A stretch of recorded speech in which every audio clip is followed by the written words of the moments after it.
नमो रिहन्ताणं नमो सिद्धाणं नमो आयरीयाणं नमो वज्रायाणं नमो लोहे सब्बसाहूणं यशो वञ्चनमुकारो सब्बपापपणासनो मङ्गलाणं च सव्वेसिं पढमं हवै मङ्गलम् अज्ञानतिमिरन्धाणं ज्ञानाञ्जनशलाकया नेत्रम् उन्मीलितं येन तस्मै श्रीगुरवे नमः।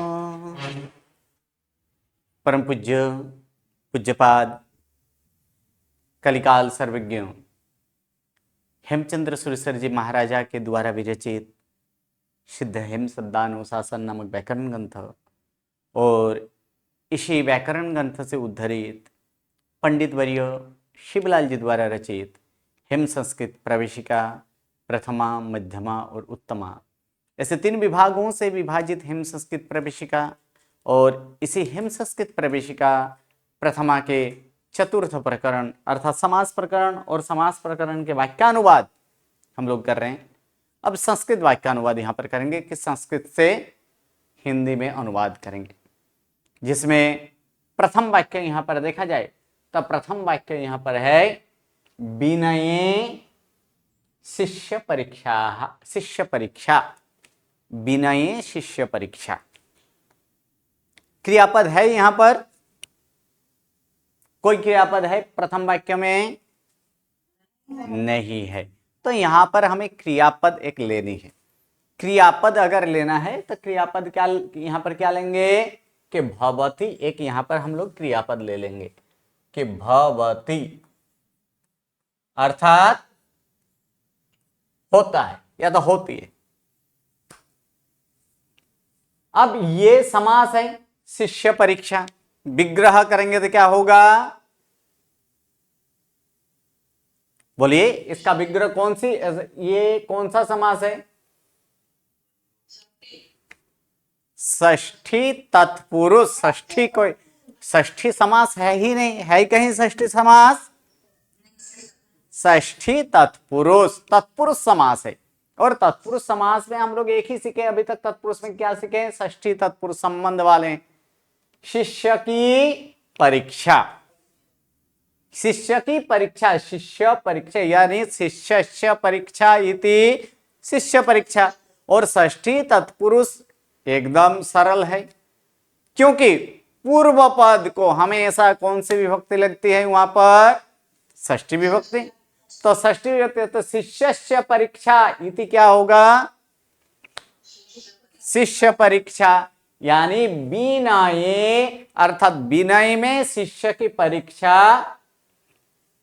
ठीक है, परीक्षा है या तो होता है, ऐसे कर दीजिए। ठीक है, प्रथम। दूसरा क्या है यहां पर, अमोघम देव दर्शनम। ये दोनों यहां पर क्या है कि दोनों यहां पर समास, यहां पर दोनों समास है, अमोघम भी समास है और देव दर्शनम भी समास है। तो सबसे पहले तो यहां पर देखेंगे कि क्रियापद है कि नहीं, पहले इसको देख लीजिए। है क्रियापद, नहीं है क्रियापद, तो यहां भी क्रियापद हम लोग क्या लेंगे, भवति, अस्ति, अस्ति ले लेते, क्या करें, अस्ति। ठीक है, मोघम, मोघम का अर्थ क्या होता है, निष्फल। अमोघम यानी क्या होगा, जो निष्फल नहीं है उसे क्या कहा जाता है, सफल होता है ना, सफल, सही है।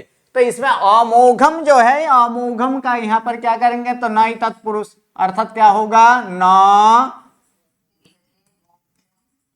मोघम इति क्या हो जाएगा, अमोघम।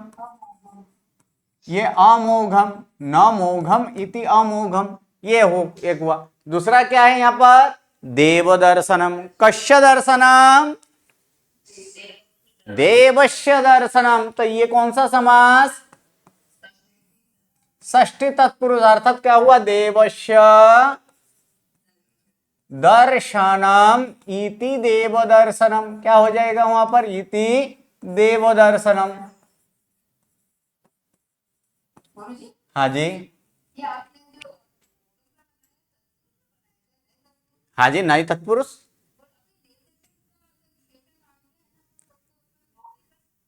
हाँ, लेकिन यहां पर ऐसे नहीं करें, क्योंकि इसका विशेष हम लोग क्या लेंगे,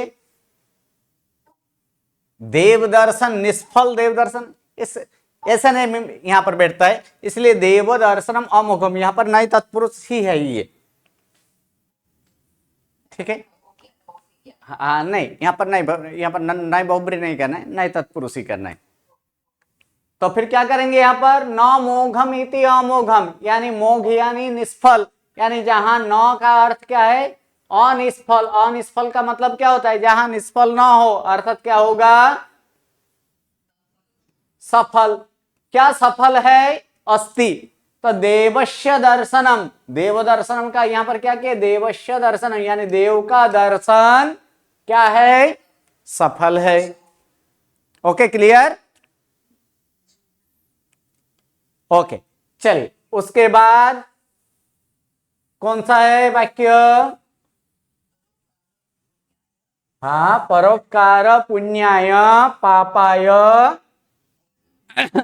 परपीड़नम।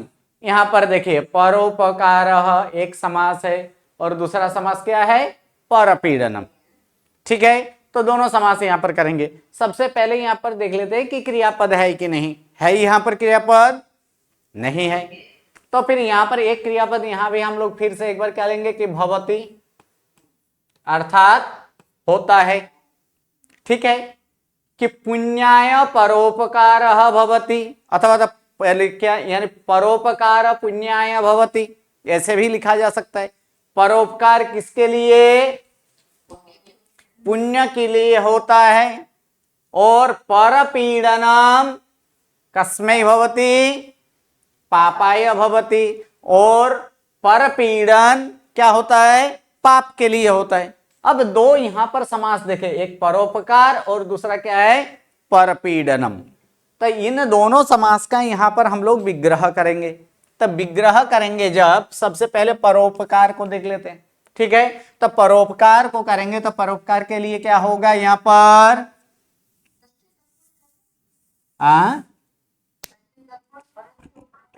नहीं, कर्मधारय कीजिए। कैसे उपकार है, हाँ, पर या तो षष्ठी तत्पुरुष भी किया जा सकता है। षष्ठी करेंगे तो फिर क्या होगा यहां पर, पहले षष्ठी से अगर देख ले, परेशम बहुवचन, परेशम उपकार इति क्या हो जाएगा, परोपकार। ठीक है, दूसरा यहां पर करेंगे, दूसरा अगर किया जा सके तो फिर क्या होगा यहां पर, परह, पर के लिए, यानी ये आया नहीं है अभी तक। दूसरा भी यह होगा कि दूसरों के लिए जो उपकार। ठीक है, तो दूसरों के लिए उपकार अर्थात क्या होगा, परस्मै, दूसरों के लिए यह ऐसे उपकार, परस्मै उपकार, चतुर्थी तत्पुरुष भी किया जा सकता है। परस्मै उपकार इति क्या होगा, परोपकार तो भी होता है, लेकिन अभी तक आया नहीं, तो अभी तक हम लोग षष्ठी के अनुसार ही चलेंगे। तो क्या करेंगे यहाँ पर, परेशम उपकार इति, यानी दूसरों का उपकार, उसे क्या कहा जाता है, परोपकार। दूसरा है परपीड़नम, तो ये भी षष्ठी तरफ सत्पुरुष ही है, तो इसमें भी क्या करेंगे कि परेशम पीड़नम इति परपीड़नम। ठीक है, अर्थ हम लोग क्या किए कि परोपकार पुण्य के लिए होता है और परपीड़नम पाप के लिए होता है। उसके बाद क्रोध मूलम अनर्थानाम क्रोध संसार बंधनम। चलिए सबसे पहले तो संधि विच्छेद करेंगे। संधि विच्छेद क्या होगा इसमें, क्रोध सही है, सौ के रौ के पूर्व में अ हो, पीछे घुसबान आए तो रौ का क्या होता है, ऊ होता है, और अवर्ण और उ वर्ण दोनों मिलकर ओ होता है। तो क्रोध हुआ वहां पर। इसमें क्या है कि मूलम, क्या करना है, मूलम, और दूसरा शब्द क्या है, अनर्थानाम। क्या करेंगे, अनर्थानाम, क्रोध संसार बंधनम। तो यहां पर अनर्थानाम ये एक समास है, और दूसरा समास क्या है, संसार बंधनम। तो सबसे पहले यहां पर इसका यहां पर देख लेते हैं, कोई क्रियापद है नहीं है, तो यहां भी क्रियापद हम लोग क्या लेंगे, अस्ति। अस्ति भवति जो लेना है यहां पर, यानी क्रोधः मूलम अस्ति। क्रोधः मूलम अस्ति, केसम मूलम, तो अनर्थानाम मूलम, यानी क्रोधः अनर्थानाम मूलम अस्ति, अर्थात क्रोध अनर्थों का मूल है। दूसरा क्या है, क्रोध संसार बंधनम अस्ति, क्या कर देंगे, क्रोध संसार का बंधन है। ठीक है, तो आप देख लीजिए कि दोनों जगह यहां पर किए। अब यहां पर इसका अगर देखा जाए कि अनर्थानम, तो फिर से एक बार नाई तत्पुरुष कीजिए, तो नाई तत्पुरुष करेंगे तो फिर क्या होगा, यहां पर सबसे पहले न अर्थः बहुवचन कर देते हैं, न अर्थः इति क्या हो जाएगा, अनर्थः, हाँ तेषाम क्या हो जाएगा, अनर्थानाम। पहले तो हमेशा विग्रह कौन सी विभक्ति में विग्रह करनी चाहिए, प्रथमा में ही, इसलिए प्रथमा में की न अर्थः इति क्या बन गया, अनर्थः। अब किसी को ऐसे प्रश्न होता होगा कि न अर्थः इति अनर्थः क्यों नहीं किए, होता है ना प्रश्न मन में, वो भी तो प्रथमा ही है ना, सही है। तो हमें जिसका यहां पर जो मूल शब्द है ना उसको यहां पर देखना है, अनर्थानाम। एक वचन, द्विवचन, बहुवचन किसमें है, बहुवचन। तब हमें विवेक का उपयोग करना है कि यहां बहुवचन है तो हमें भी कहा क्या किसमें करना है, प्रथमा प्रथमा बहुवचन में करना है। और प्रथमा बहुवचन के बाद यहां पर तेसम लगा देंगे, यानी जो विभक्ति हो उस विभक्ति में ले जाने के लिए तद सर्वनाम का प्रयोग करेंगे। ठीक है, इसीलिए यहां पर बहुवचन है तो बहुवचन में वहां पर फिर क्या होता है कि एक वचन से पहले बहुवचन में ले जाऊं, फिर बहुवचन से फिर से एक बार षष्ठी में ले जाऊं, तो फिर क्या डबल प्रोसेस हो जाता है। ठीक है, चलिए अब दूसरा जो है कि दूसरा क्या था यहां पर, संसार बंधनम। तो ये तो अभी अभी देखे, पर पीड़नम हम देखे थे, पर पीड़नम, देव दर्शनम, संसार बंधनम, सभी एक जैसे ही है। क्या करेंगे इसका, संसारस्य बंधनम इति संसार बंधनम। ओके, चलिए अब आगे, आगे वाला वाक्य क्या है,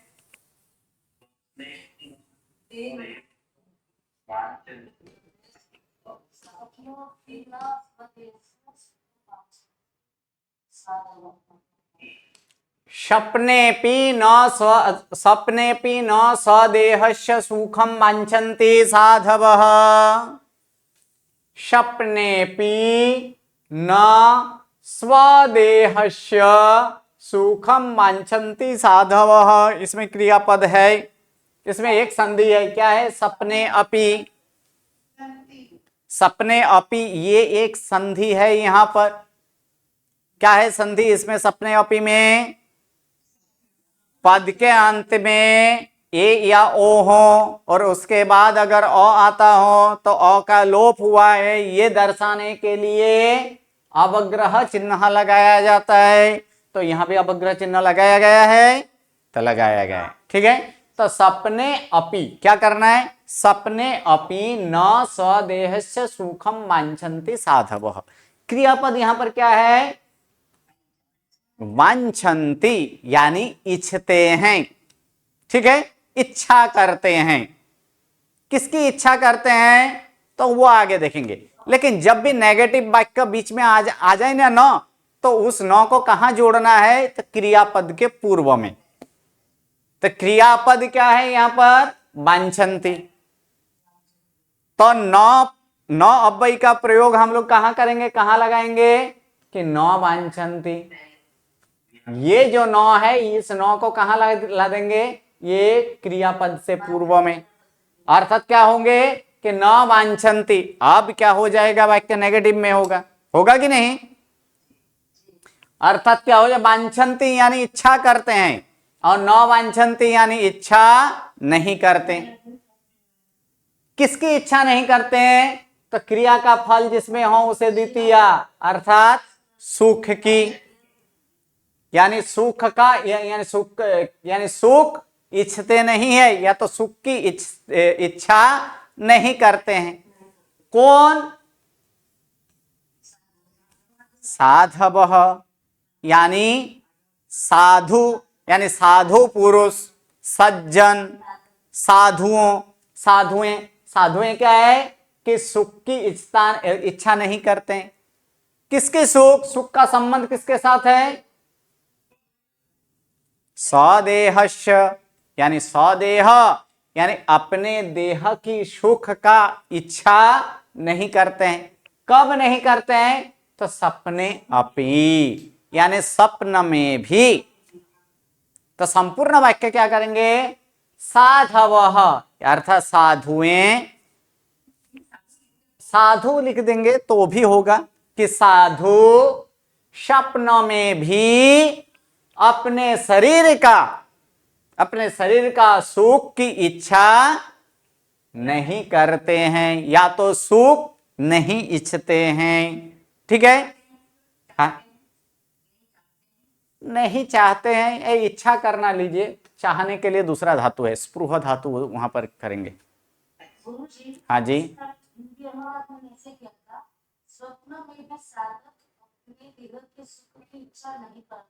साधक नहीं करना है। साधक करने का अर्थ क्या हो जाएगा? यानी यह साधनोति स साधकः। हाँ, वहां पर साधु लिखे, सज्जन लिखे, सत्पुरुष लिखे, वो चल सकता है। ठीक है, चलिए अब यहां पर समास देखेंगे तो एक समास है। कौन सा समास है? स्वदेहस्य। तो फिर से एक बार, षष्ठी तत्पुरुष ही है। सस्य देहम, क्या करेंगे? हाँ, सस्य देहम, स्वस्य देहम। क्यों देहम? तो देह शब्द नपुंसकलिंग है। देहम इति क्या हो जाएगा? स्वदेहम। क्या हो जाएगा यहां पर? स्वदेहम। और उसके बाद कौन सी विभक्ति में ले जानी है? षष्ठी विभक्ति। एक वचन, द्विवचन, बहुवचन? एक वचन। तो तद सर्वनाम का एक वचन क्या होगा? तस्य इति क्या हो जाएगा? सदेहस्य। समास सरल है कि नहीं?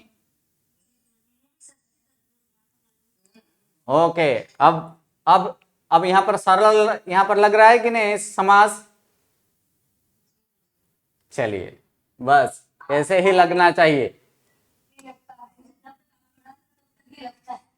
तब तक नहीं, उसको कंटिन्यू रखना है। प्रैक्टिस कीजिएगा तो कंटिन्यू वहां पर रहेगा। बोलिए।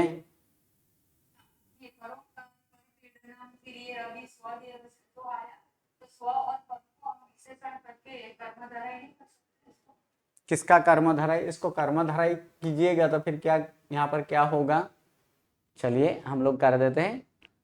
पर उपकार। कैसे उपकार है? पर ऐसे उपकार, आप ऐसे समझते हैं ना? देखिए, ये सर्वनाम है। सर्वनाम कभी कभी विशेषण रूप में प्रयोग होता है, ऐसे वहां पर बताया गया था ना। हमेशा वो विशेषण रूप में ही प्रयोग होता है, ऐसे तो कोई जरूरत नहीं है। हर एक में नहीं होगा, स्वदेह में नहीं होगा।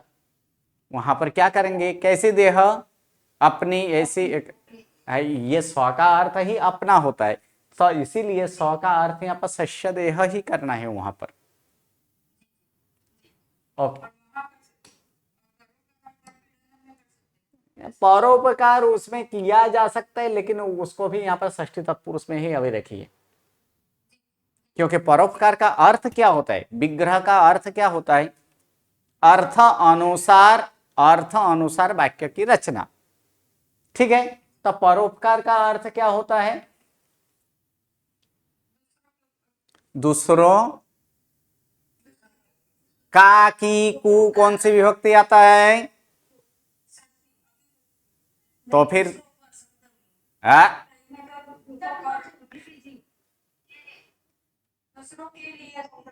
हाँ वो तो मैंने तो बताया था ना, के लिए भी कीजिएगा, वहां पर चतुर्थी तो किए थे लेकिन कर्मधारय तो नहीं किए ना। ओके ओके चलिए आगे। आगे वाला यहां पर है हंस शुक्लो बक शुक्ल को भेदो बक हंसयो नीरक्षीर विभागे तु हंस हंसो बको बक। हंस शुक्लो बक शुक्ल को भेदो बक हंसयो को भेदो बक हंसयो नीरक्षीर विभागे तु हंसो हंसो बको बक। कितने समास आया है यहां पर? दिखाई तो दो दो दे रहे हैं लेकिन हम लोग 3 समास करेंगे। ठीक है चलिए। पहले इसीलिए क्या था यहां पर नीरक्षीर, फिर नीरक्षीर विभागे, ये 3 होगा ना। हाँ ऐसा सामान्यतः 2 ही है, नीरक्षीर विभागे एक पद करके, लेकिन हम लोग इसको 3 समास करेंगे। चलिए उसके बाद करेंगे। अब भी इसमें कोई क्रियापद हमें दिखाई नहीं दे रहा है। दिखाई दे रहा है नहीं। इसमें देखा जाए तो इसमें संधि विच्छेद एकदम इजी है, बारंबार करते हैं। ओ वाला ही है, विसर्ग का ओ हो चुका है, ये है ना।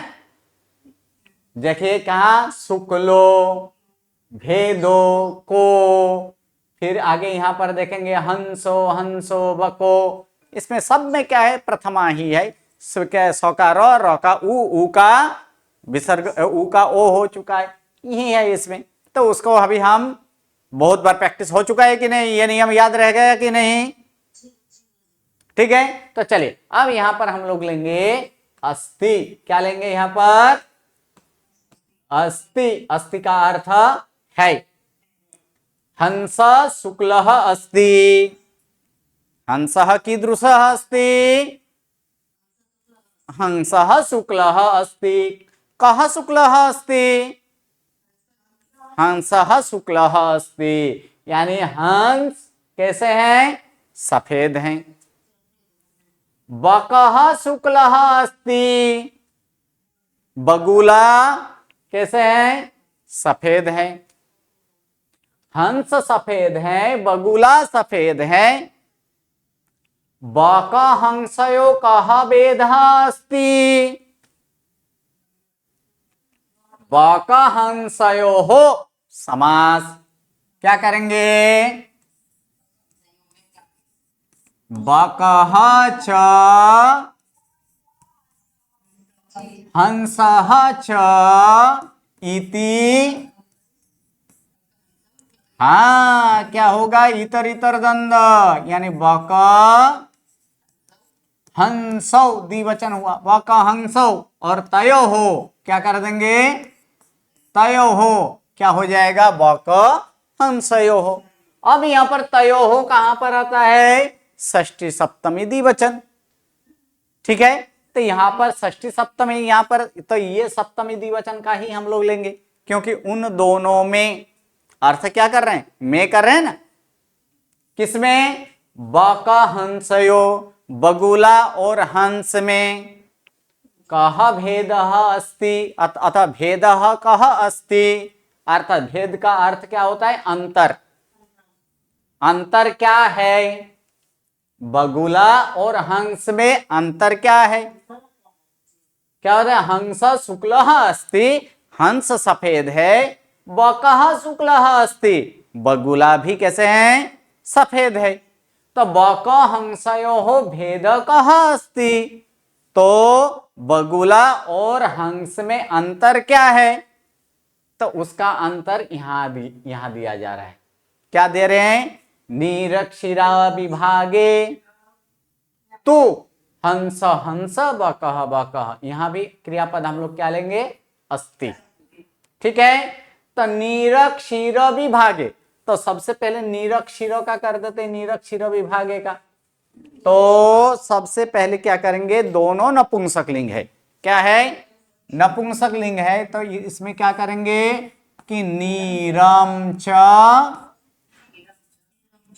क्षीरम च इति क्या हो जाएगा, हाँ नीरक क्षीरे, नीरक क्षीरे, ठीक है। ये इतना हुआ, क्या हुआ, नीरम च क्षीरम च इतर इतर दंड, क्या हुआ, नीर और क्षीर, ठीक है। तो नीरक क्षीरे, आगे क्या है कि विभागे, यहां पर है ना विभाग, अर्थात दूध और पानी को भेद करने में, विभाग करने के में, अर्थात उसको उसका विभाग करने, किसका विभाग, तप्पा दूध और पानी का, अर्थात षष्ठी हुआ ना, तो इसको हम लोग षष्ठी में ले जाएंगे। तो षष्ठी में ले जाएंगे तो फिर क्या कर देंगे, यहां पर नीरक क्षीरयो हो, दो है ना, कौन दो है, तो नीर और क्षीर है, तो नीरक क्षीरयो हो विभागम, अर्थात विभागः, विभागः इति क्या हो जाएगा, विभागे नहीं, पहले विभाग होगा, नीरक क्षीर विभागः, क्या कर देंगे, नीरक क्षीर विभागः, और उसको कौन से विभक्ति में ले गया गया है, सप्तमी, तो सप्तमी का यहां पर एक वचन है, अर्थात क्या होगा, तस्मिन, अर्थात विभाग करने में पहले हम लोग क्या किए कि दूध और पानी और दूध, तो क्या हुआ, पानी और दूध हुआ, ठीक है, और पानी और दूध का विभाग, क्या हुआ, पानी और दूध का विभाग, तो ये क्या हुआ, नीरक क्षीर विभाग, इतना हुआ, और उसको विभाग करने में, तो में है इसलिए कौन सी विभक्ति लगाया गया, सप्तमी, इसलिए वहां पर हम लोग क्या किए, विभागे, ठीक है। तो फिर पूरा यहां पर, हाँ जी, इसी प्रकार से ये तीन समास हुआ कि नहीं, पहले एक तो हम लोग क्या बनाए थे, बकहंसयो एक बनाए थे, दूसरा यहां पर क्या किए, नीरक क्षीर, ये दूसरा हुआ, और यहां पर नीरक क्षीर विभाग, ये तीसरा हुआ कि नहीं, ऐसे तीन, और ऐसे सामान्यतः दो, क्योंकि एक समास के अंदर समास है। तो अब अर्थ में चलते हैं फिर से एक बार, हंस शुक्ल अस्ति, अर्थात हंस सफेद हैं, बकः शुक्ल अस्ति, बगुला सफेद है, बकहंसयो भेद कः अस्ति, यानी बगुला और हंस में अंतर क्या है, तो यहां पर बताया गया है, नीर क्षीर विभागे तो, नीर और क्षीर अर्थात पानी और दूध को विभाग करने में, हंसः हंसः अस्ति, बकः बकः अस्ति, क्या है, हंस हंस है और बगुला बगुला है। तू शब्द का अर्थ यहां पर कर देंगे कि परंतु, या तो ऐसे भी तो भी हो सकता है, नीर क्षीर विभागे तो, अर्थात पानी और दूध को विभाग करने में तो हंस हंस है और बगुला बगुला है। Okay, clear. चलिए अब आगे का, आगे यहां पर क्या है, विदेशेषु धनम विद्या, व्यासानेषु धनम मति, परलोके धनम धर्म, शीलम सर्वत्र वै धनम। विदेशेषु धनम विद्या, व्यासानेषु धनम मति, परलोके धनम धर्म, शीलम सर्वत्र वै धनम। यहां पर संधि देखेंगे, संधि कहीं है? लगभग लगभग नहीं है कहीं? विदेशेषु नहीं है, धनम नहीं है, व्यसनेषु नहीं है, कहीं कहीं कहीं कहीं यहाँ कहीं भी यहाँ पर देखा जाए तो संधि नहीं है। ठीक है, तो अब समास देख लेते हैं कि कहाँ कहाँ समास है। तो समास यहाँ पर एक बार फिर से एक बार क्या है समास में? परलोके, एक ही समास है और कोई समास है ही नहीं। यहाँ पर क्रियापद, तो क्रियापद भी नहीं है इसमें क्रियापद? नहीं है क्रियापद। तो क्रियापद नहीं है तो यहाँ पर क्रियापद हम लोग लेंगे, क्या लेंगे? अस्ति। क्या लेंगे? जब न हो तब अस धातु का प्रयोग करके यहाँ पर हम लोग ले लेंगे अस्ति है। ठीक है, अस्ति का अस्ति? तब विद्या, विद्या अस्ति, विद्या कीदृशी अस्ति अथवा विद्या कथम अस्ति? तो विद्या धनम अस्ति। विद्या कैसे? ऐसे कीदृशम? तो धनम, यानी धन के समान।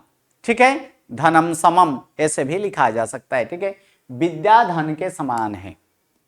कहां पर?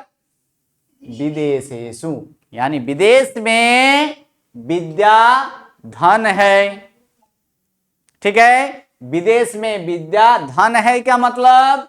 तो धनम अस्ति का मतलब यहां पर क्या करेंगे? धनम, साथ में इसको भी जोड़ देना है। क्या कर देंगे? धनम समम, अर्थात धन के समान है। ठीक है, धन के समान, धनम अस्ति। विदेशों में विद्या धन समान है। व्यसनेषु मतिः धनम समम अस्ति। व्यसन का अर्थ होता है कि संकट, तो संकट के समय में, आपत्ति के समय में बुद्धि क्या है? धन समान है। ठीक है, अगर आफत से निकलना हो, आपत्ति से निकालना हो, तब शारीरिक बल उतना काम नहीं आता है जितना काम कौन आता है? मति, अर्थात बुद्धि आती है। ठीक है, आगे परलोके धनम धर्मः, परलोके धर्मः धनम अस्ति। परलोक, अब इसको परलोक जब करेंगे ना तब इसको कर्मधारय समास यहां पर होगा। परलोक, परलोक में धर्म धन समान है। किसका बैकग्राउंड आ रहा है वो म्यूट कर लें, या तो डबल डबल वहां पर फोन चालू रखे हैं तो एक फोन को म्यूट कर दीजिए। परलोके धर्मः धनम अस्ति, परलोक में धर्म धन समान है, या तो धर्म धन है। और शीलम, सर्वत्र व्यय का कुछ अर्थ नहीं होता है, यह सिर्फ पाद पूर्ति के लिए है, क्योंकि ये रचना क्या है? ये श्लोक के अनुसार, श्लोक अर्थात पद्य, और पद्य में वहां पर बहुत सारे चीजों का ध्यान रखनी होती है। कितने अक्षर आना चाहिए, एक पद में कितना अक्षर होना चाहिए, कहाँ गुरु होना चाहिए, कहाँ लघु होना चाहिए, ये सब के लिए। इसीलिए ये व्यय शब्द जो है वह पाद पूर्ति के लिए है। इस पाद की पूर्ति के लिए कुछ खुट रहा था तो वहां पर ये व्यय अव्यय का प्रयोग कर दिए, जिसका यहाँ पर कुछ भी अर्थ नहीं करना है। ठीक है, शीलम सर्वत्र धनम अस्ति, शीलम सर्वत्र धनम अस्ति, अर्थात शील का अर्थ होता है सदाचार। शील का अर्थ सदाचार, ये सदाचार क्या है? सर्वत्र धन समान है। हर एक जगह, सभी जगह धन के समान कौन है? ये शील सदाचार है। तो संपूर्ण वाक्य फिर से एक बार, विदेशों में विद्या धन है, या तो धन के समान है। फिर संकट में बुद्धि धन समान है। फिर आगे परलोक में धर्म धन समान है। और शील अर्थात सदाचार वह सर्वत्र धन समान है। अब यहां पर एक समास आया है, कौन सा समास है? परलोके। कैसा लोक है? पर ऐसा लोक। ठीक है, ऐसे जैसे तैसा जब हो तब कौन सा समास होता है? कर्मधारय। तो लोक शब्द है, इसलिए यहां पर क्या करेंगे? परह। ठीक है, परह च असौ या तो फिर असौ के बदले क्या कर सकते हैं, अयम। तीसरा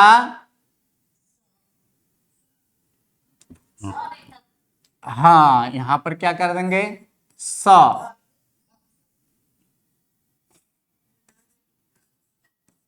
लोकः च इति क्या होता है, परलोकः। और कौन सी विभक्ति में ले जाना है, सप्तमी, अर्थात तस्मिन, अर्थात क्या हो जाएगा, परलोके।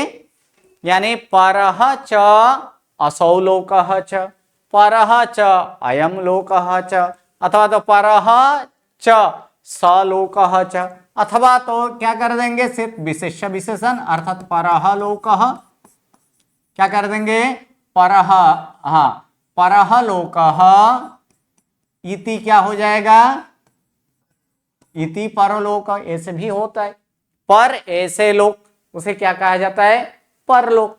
ठीक है, लोक शब्द पुल्लिंग है। विकल्प से तो धर्म धर्म शिव का भी संधि होगा ना, विकल्प से। किसमें, हाँ हाँ, यहां पर विकल्प से होगा। चलिए, उसके बाद वाला वाक्य क्या है, बहुत अच्छा वाक्य है।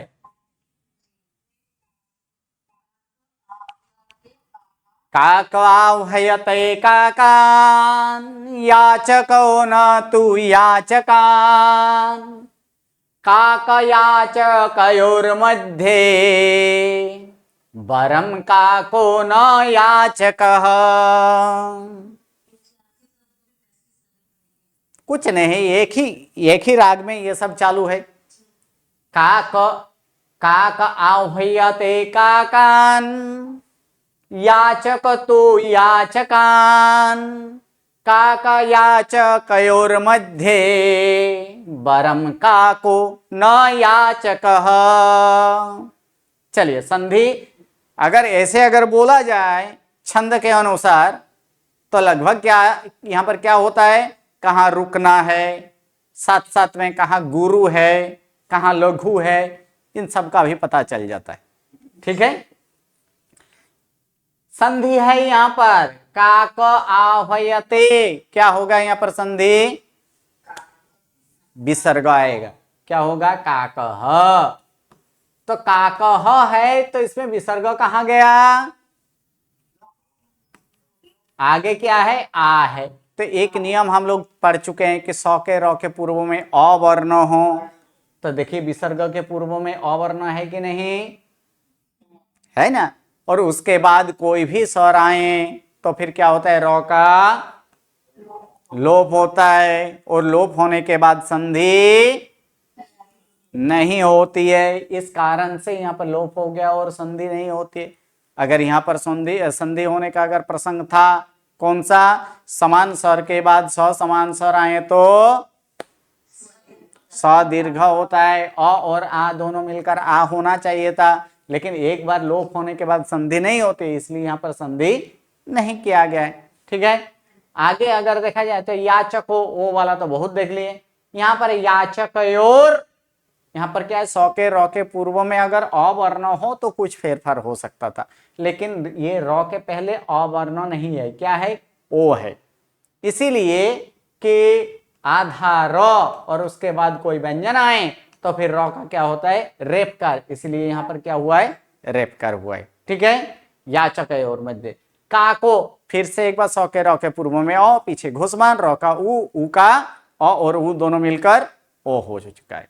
इसमें देखा जाए तो एक ही यहां पर दिखाई दे रहा है कि जो समास है, कौन सा, काक याचकयो हो। जैसे हम लोग बको हंसयो किए थे कि नहीं, किए ना, आगे बको हंसयो, सेम टू सेम उसी प्रकार से, अर्थात क्या होगा, काकः च याचकः च इति काक याचको, और उसमें तयो हो काक याचकयो हो।